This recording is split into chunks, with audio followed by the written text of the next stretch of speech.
News भलीकार और वक्त Bozdar headlines और ॾिठूं बुलेटिन की शुरुआत में आगाह कंदासीं हिन अहम ख़बर सां त सिंध जाली डोमिसाइल ते ॿियनि सूबनि जे उम्मीदवारनि पारां CSS इम्तिहान पास करण वारे मामले जी जांच जो हुकुम ॾिनो वियो आहे।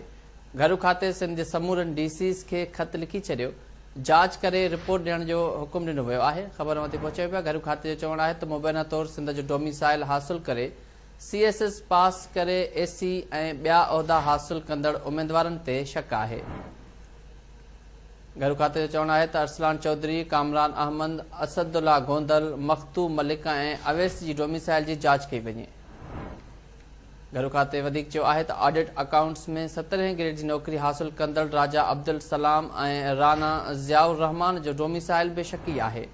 ऑफिस मैनेजमेंट ग्रुप जी हानिया मिनहास जी डोमिसाइल जी बि जांच कई वञे। ख़बर ते पहुचायूं पिया अहम ख़बर बाबति नवां खे नाज़रीन आगाह कयो पिया। सिंध जाली डोमिसाइल ते ॿियनि सूबनि जे उम्मीदवारनि पारां CSS इम्तिहान पास करण वारे मामले जी जांच जो हुकुम ॾिनो वियो आहे। घरू खाते सिंध जे समूरनि DCs खे ख़त लिखी छॾियो जांच करे रिपोर्ट ॾियण जो हुकुम ॾिनो वियो आहे। घरू खाते चयो आहे त मुबैना तौरु सिंध जो डोमिसाइल हासिल करे CSS पास करे AC ऐं ॿिया उहिदा हासिल कंदड़ उम्मीदवारनि ते शक आहे। घरू खाते मूजिब अरसलान चौधरी, कामरान अहमद, असदुल्ला गोंदल, मखतूम मलिक ऐं अवैस जी डोमिसाइल जी जांच कई वञे। घरू खाते जो वधीक चवणु आहे त ऑडिट अकाउंट्स में 17हें ग्रेड जी नौकरी हासिल कंदड़ राजा अब्दुल सलाम ऐं राना ज़ियाउर रहमान जो डोमिसाइल बि शकी आहे। ऑफिस मैनेजमेंट ग्रुप जी हानिया मिनहास जी डोमिसाइल जी बि जांच कई वञे। इन हवाले सां सगीर चांडियो असांखे जॉइन कयो आहे। सगीर, कहिड़ा तफ़सील आहिनि?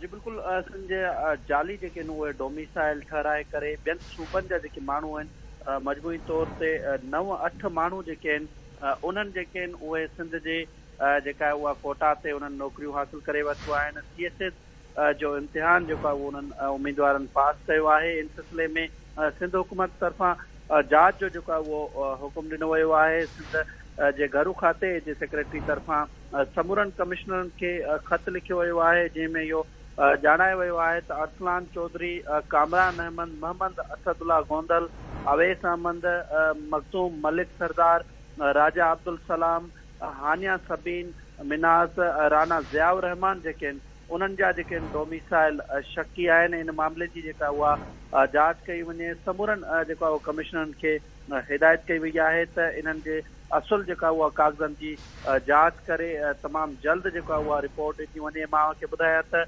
सिंध जे जाली डोमिसाइलनि ते जेको आहे इन्हनि सिंध जी कोटा ते इहो नौकरियूं हासिल कयूं आहिनि। इन खां अॻु बि जेको आहे उहो CSS जा इम्तिहान पास करे जेके ॿियनि सूबनि जा माण्हू आहिनि ख़ासि तौर ते जेके पंजाब KPK जा जेके माण्हू आहिनि उन्हनि जे तरफ़ां जेको आहे सिंध जा जाली डोमिसाइल ठहराए करे अॻु में बि जेके आहिनि उहे सिंध जी कोटा ते नौकरियूं हासिल कंदा रहिया आहिनि। जंहिंखां पोइ हाणे इहो ॿियो स्कैंडल साम्हूं आयो आहे त सिंध जी कोटा ते सिंध जा जाली डोमिसाइल ठहराए करे 8 जेके आहिनि उम्मीदवारनि नौकरियूं हासिल करे वरितियूं आहिनि। ऐं इन बाबति जेको आहे सिंध जे घरू खाते तरफ़ां समूरनि कमिश्नरनि खे इहो टास्क ॾिनो वियो आहे त इन 8 उम्मीदवारनि जा डोमिसाइल ऐं PRC चेक करे उन बाबति जेको आहे उहा रिपोर्ट ॾिनी। जी, वॾी महिरबानी सगीर चांडियो तफ़सील